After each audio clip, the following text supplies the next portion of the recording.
जिल्ह्याने आढावा प्रत्येक तिन्ही पक्षाचा झाला, मित्र पक्ष अजून इतरही आहेत. त्या सर्वांचा आढावा घेतल्याच्या नंतर राज्याचे मुख्यमंत्री देवेंद्रजी, उपमुख्यमंत्री अजितदादा, मुख्यमंत्री एकनाथराव यांच्याजवळ आम्ही जरूर चर्चा करू आणि त्या अनुषंगाने एक धोरणात्मक निर्णय राज्य पातळीवरती त्या ठिकाणी निश्चितपणे होईल. ही राष्ट्रवादी काँग्रेसच्या पदाधिकाऱ्यांना दिली जाते अशा काही माहिती समोर आली आहे. खास करून निधी वाटपामध्ये निधी मिळत नाही, ही बातमी तशी निराधार आहे. काही जिल्ह्यांच्या मध्ये निधी कमी मिळाला किंवा अधिक मिळणं अपेक्षित आहे अशा पैच्या भावना कार्यकर्ते व्यक्त करत असतात. वेगवेगळ्या जिल्ह्यामध्ये आज तिन्ही पक्षाचे पालकमंत्री म्हणून त्या ठिकाणी काम करतात. जे काही धोरण निधी वाटपाच्या संदर्भामध्ये राज्य पातळीवरती ठरवलेलं आहे त्याच्या अनुषंगाने त्या ठिकाणी अंमलबजावणी करण्याचा प्रयत्न सगळ्याच पालकमंत्र्यांच्याकडून तिन्ही पक्षाच्या त्या ठिकाणी होत असतो.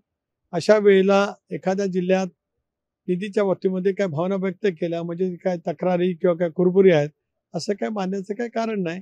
शेवटी कार्यकर्ते मोकेपणाने संवाद पक्षाच्या बैठकीमध्ये करत असतात आणि त्याची योग्य ती नोंद राज्य पातळीवरचे प्रमुख म्हणून आम्ही सगळेजण त्या ठिकाणी घेत असतो. आजच्या बैठकीमध्ये चर्चा होईल ज्या प्रकारे काही तक्रारी केल्या नाही, समन्वय समितीमध्ये अनेक विषयांच्या वरती चर्चा होत असते. पण आज प्रामुख्याने जर का निवडणूक आयोगाने 4 वाजता पत्रकार परिषद घोषित केले याचा अर्थ कदाचित आज निवडणुका घोषित होऊ शकतात.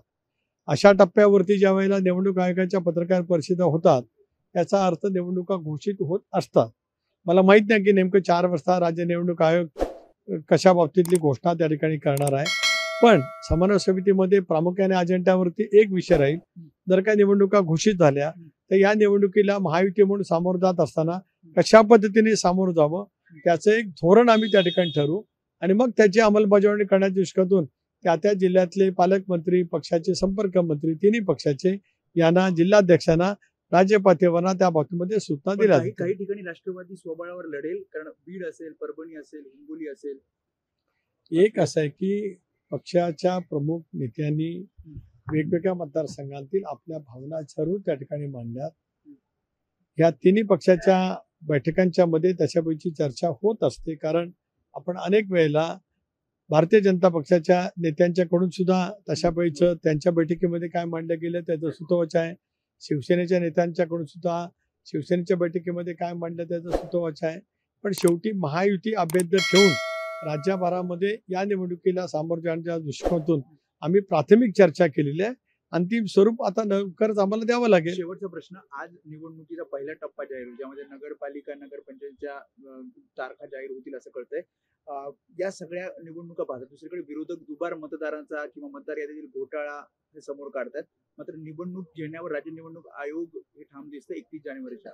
स्वाभाविकच आहे की सर्वोच्च न्यायालयाने 2 वेळेला निर्देश दिलेले आहेत की 31 जानेवारीपर्यंत 6 वर्ष रखडलेल्या या स्थानिक स्वराज्य संस्थांच्या निवडणुका घेतल्याच पाहिजे. त्यामुळे सर्वोच्च न्यायालयाच्या निकालाच्या अधीन राहून या निवडणुका त्या ठिकाणी होतील.